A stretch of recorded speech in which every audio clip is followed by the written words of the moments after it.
जब दो शाफ्टें आपस में समकोण को 90 डिग्री पर बहुत गियर्स फिट करेंगे तो कई जो है कि टर्म एंड कंडीशन होते हैं। तो यहाँ पर भी है कि अगर दो गियर्स आपस में 90 डिग्री पर जो है कि फिट किए गए हैं तो इनके बीच जो हेलिक्स की दिशा होगी वो सेम होगी। ये जो हेलिक्स की दिशा होगी ये सेम होगी, जितना एक शाफ्ट पे होगा दूसरा उतना ही दूसरे पे होगा। तीसरी कंडीशन जो होती है हमारी हेलिक्स की वो क्या होती है, जब दो शाफ्टें, ठीक है, जब दो शाफ्टें आपस में 90 डिग्री से कम, लेस देन 90 डिग्री से कम कोण पर हों परंतु दोनों गियर्स हेलिक्स कोणों का योग दोनों शाफ्टों के बीच बने कोण के बराबर होता है। ठीक है, अगर यहां पर देखो, यहां पर अगर 90 डिग्री से कम है तो उसके दो शाफ्ट के ऊपर जो एंगल जनरेट हो रही है वो उसके बराबर हो जाता है। दोनों गियर्स पर हेलिकल दिशा एक समान होती है। आप देखो यहाँ पर ये शाफ्ट आपके दिख रहे हैं, यहाँ पर इस तरह से फिट हो गया है और यहाँ पर देखना इस यहाँ से लेके और यहाँ से लेके इसके बीच में एक एंगल जनरेट हो रहा है और टोटल एंगल आप देखो शाफ्ट के बीच की दूरी तो 60 डिग्री शो कर रहा है। लेकिन यहाँ पे जो एंगल जो गियर्स के एंगल अलग अलग दिख रहे हैं, एक 40 डिग्री आपको बना रहा है और दूसरा 20 डिग्री बना रहा है। तो ये दोनों का जो योग है 20 + 40 = 60। इसका मतलब अगर ये लेस देन है तो शाफ्टों के बीच में 90 से कम है तो ये दोनों का जो योग होगा हेलिक्स एंगल का और इनके बीच के एंगल्स का ये सेम हो जाएगा। तीसरे कंडीशन में हम आते हैं। तीसरी कंडीशन हमारी होती है आपकी, यहाँ पर आप देखो चौथे नंबर पे, जब दो शाफ्टें आपस में 90 डिग्री से कम कोण में बने हों परंतु दोनों गियर्स पर हेलिक्स एंगल दोनों शाफ्टों के बीच बने कोण से बड़ा होता है।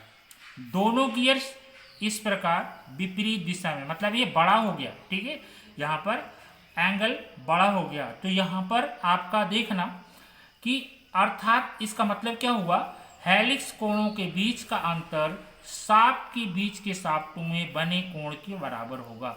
यहाँ पर इससे 90 डिग्री से बड़ा हो जा रहा है, देखो यहाँ से मूव कर गया है, कहने का मतलब ये चीज जो आ रही है आपकी यहाँ पे जो जा रही है ये, लेकिन अगर इनका जो बाहर का और अंदर का मेजर करेंगे तो एक 20 डिग्री + 45 डिग्री = क्या हो जाएगा 65 डिग्री। तो इससे ये जाहिर हो रहा है कि हेलिक्स जो एंगल है वो चार तरह से हम इसको जो है कैलकुलेट करके एंगल को उसको सेट जैसे करते हैं उस पर हम कैलकुलेट कर लेते हैं।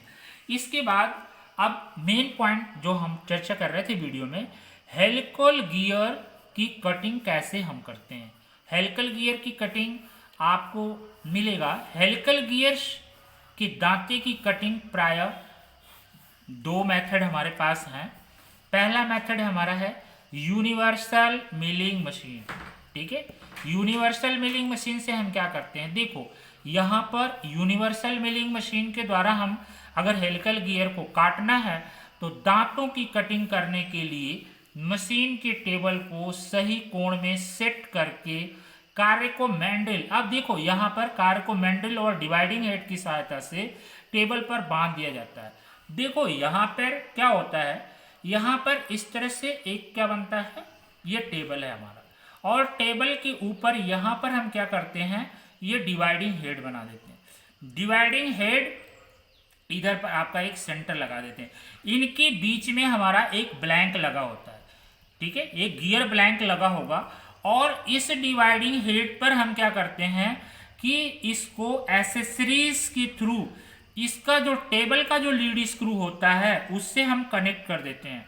तो यहाँ पर दो मोशन हमें प्राप्त हो जाता है, एक तो हमारा यहाँ पर कटर तो मूव कर रहा है, इसके बाद यहाँ पर हमें लॉन्गिट्यूडनल, ये जो लॉन्गिट्यूडनल मोशन हम इसके लीड स्क्रू को डिवाइडिंग हेड से कनेक्ट कर दिया है तो ये टेबल के ऊपर ये जो हम ब्लैंक बांधे हैं ये लॉन्गिट्यूडनल और रोटरी दोनों मूवमेंट करेगा। यहाँ पर आपका रोटरी मूवमेंट करेगा और ये लॉन्गिट्यूडनल रोटरी करेगा तो एक वलय बनाता हुआ निकलेगा, ठीक है। जो हमारा हेलिक्स को जनरेट करेगा। दूसरा क्या है, ये लॉन्गिट्यूडनल होगा तो एक कर्व सरफेस बनाता हुआ निकलेगा। तो ये सिस्टम अगर हम फॉलो करते हैं तो यूनिवर्सल मिलिंग मशीन पर हम हेलिकल गियर आराम से यूज कर लेते हैं। देखो इसमें कुछ दिया, डिवाइडिंग हेड ड्राइविंग स्पेंडल के टेबल को फीड स्क्रू के साथ गियर के द्वारा जोड़ दिया जाता है। यही बात मैंने अभी बोली, जिससे टेबल की चाल के साथ साथ कार्य भी निश्चित जो है कि मूवमेंट में। सिंपल सी बात है, हमें कितना मूवमेंट देना है इस कर्व सरफेस को और कितने आगे तक ले जाना है, ये बाय कैलकुलेट लीड स्क्रू के द्वारा हम कर लेते हैं।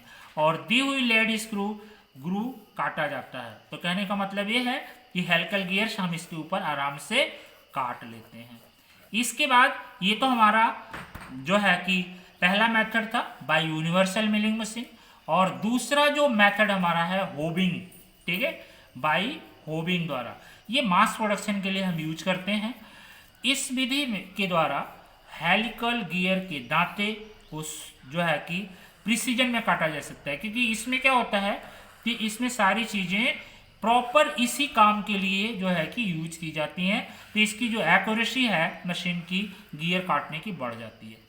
दांतों की कटिंग के लिए एक प्रकार का कटर प्रयोग किया जाता है जिसको हम होब के नाम से जानते हैं, ठीक है, होब के नाम से जानते हैं। और होब जो है एक कटर हम बांध लेते हैं और उसको जो है कि हम उसी कटर से हम क्या करते हैं कि जो है कटिंग का काम करते हैं।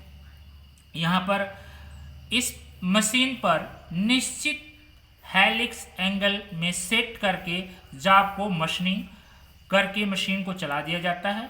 सही फीड देकर दांतों की कटिंग की जा सकती है। एक इमेज आपको दिखाना चाहूँगा, आप यहाँ पर देखना कि यहाँ पर होबिंग और हेलिकल गियर, देखो यहाँ पर क्या है, एक गियर का ब्लैंक लगा हुआ है और गियर ये जो है ये क्या है, होल है, ठीक है। इसको जब हम मूव कराते हैं तो इसके ऊपर जो है कि कटिंग का कार्य हेलिकल जो है इस पर हेलिकल जो है गियर कट जाता है। इसके बाद आपका आता है कटर फॉर हेलिकल गियर्स। कुछ जो हेलिकल गियर्स हैं उनके कटर हम यूज करते हैं। Number of teeth in helical gears according to helix angle. देखो हेलिक्स एंगल अलग अलग होते हैं, 10 है, 15 डिग्री, 20, 25, मतलब 5 डिग्री में 45 तक गया। इसके बाद जो इस तरह के हेलिकल गियर हमें काटने हैं 10 डिग्री में, तो ये क्या है 132 जो है कि आपके नंबर्स ऑफ टीथ हैं, उस गियर के ऊपर नंबर्स हैं, ये नंबर्स फॉलो कर रहे हैं कि उस ब्लैंक के ऊपर कितने टीथ काटे जा सकते हैं। इसके बाद ये नंबर ऑफ कटर, ये नंबर ऑफ कटर आप जानते हैं 1, 1/2, 2/2, 3 होल 1/2, 4 होल 1/2, मतलब 7 होल, ये सारे क्या करते हैं, इसको जनरेट करते हैं। अगर हम 1 नंबर में जाते हैं तो कौन सा कटर उठाएंगे, 2 नंबर में जाएंगे तो कौन सा उठाएंगे, 1.5 नंबर में जाएंगे तो कौन सा उठाएंगे, इस तरीके से ये हम कटर यूज कर लेते हैं। इसके बाद कुछ कैलकुलेशन के लिए हमारे पास जो है कि इनके एलिमेंट्स होते हैं। इनके एलिमेंट्स जो है कि हेलिकल गियर्स की नॉर्मल डायमीटर पिच और नॉर्मल मॉड्यूल्स के ऊपर फार्मूले यहाँ पर हमने दिया है आपको। जैसे एलिमेंट्स इनके हैं, आपका प्रेशर एंगल 14.5 और आपका मॉड्यूल्स में प्रेशर एंगल आपका 20 डिग्री। इसके ऊपर हम किस तरीके से कैलकुलेशन करते हैं, जैसे अटेंडम निकालना है तो 1/dpn, डिटेंडम निकालना है तो 1.175 डिवाइडेड बाई dpn। इसके बाद सर्कुलर पिच अगर उसकी निकालनी है हेलिकल गियर की तो पाई divided by dpn multiply cos theta. इसके बाद अगर डायमीट्रल पिच निकालनी है तो dp/dpn मल्टीप्लाई cos थीटा। इसके बाद अगर डायमीट्रल पिच निकालनी है तो n dpn multiply cos theta. इसी तरह से आउटसाइड डायमीटर PD + 2a। इसके बाद टूथ जो है डेप्थ है 2.175 बाई dpn। इसी तरीके से ये सारे आपके सामने ये दिख रहे हैं, क्योंकि ये जब तक आप कैलकुलेट नहीं करेंगे किसी ब्लैंक के ऊपर, ये बाई मॉड्यूल्स है, तो ये अगर आप फार्मूला अगर फॉलो नहीं करते हैं ब्लैंक के थ्रू, ब्लैंक आपको दे दी जाएगा, सारी चीज़ें ब्लैंक के ऊपर कैलकुलेट होंगी। अगर ये सारी चीज़ें आप करते हैं तब जो है कि आप उसके ऊपर